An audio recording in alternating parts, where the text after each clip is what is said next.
the first thing I'm going to do is find an image that looks good for my channels. I like to do something that, or use something that, says something about me as a creator. And I have this image that I shot down in San Diego when I was there. And so let me bring that in. And to bring in an image to Photoshop, you can just click and drag it in from your documents or from your Finder if you're using a Mac. Now this is a raw image file, which means that I want to do some editing. If you bring in a JPEG, this little editing menu won't pop up, but if you bring in a raw image, this photo editor module will pop up. And what I can do with this is just increase the contrast a little bit. And these are just typically things that I like to do for my raw images, because when you shoot raw images, they come out a little bit flat. And again, these files are in the supplemental material, so you can actually follow along exactly with what I'm doing right now. For photos like this, I'll increase the saturation a bit as well. I'm gonna boost up the clarity, which is also saturation, but it's a smart saturation. It doesn't boost the reds and the yellows as much as it boosts the blues and the greens. And since this is an ocean shot, I want it to be very bright and colorful.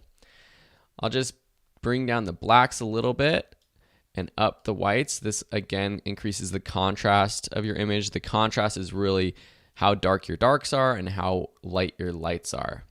And if I want, I can bring up the overall exposure or not. I'm just going to bring it up a tad because I know I'm going to be putting a dark text and a dark logo on top of this.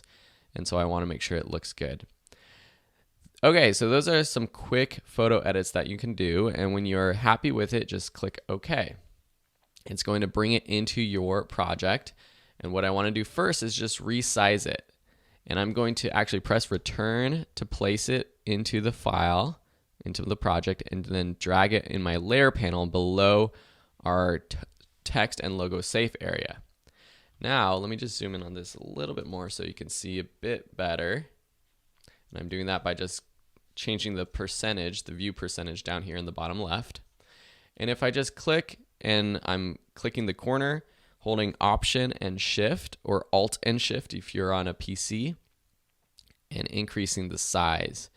If I just move it around, I can see what I want it to look like. Now, if I go back to my YouTube channel, you'll see that the part that I have here in my channel art, it has a little bit of these hills. You don't see the ocean below me. And I did that on purpose because I want the sky to be where my logo and this little subtitle will be. So that looks about right. Maybe up just a hair, something like that.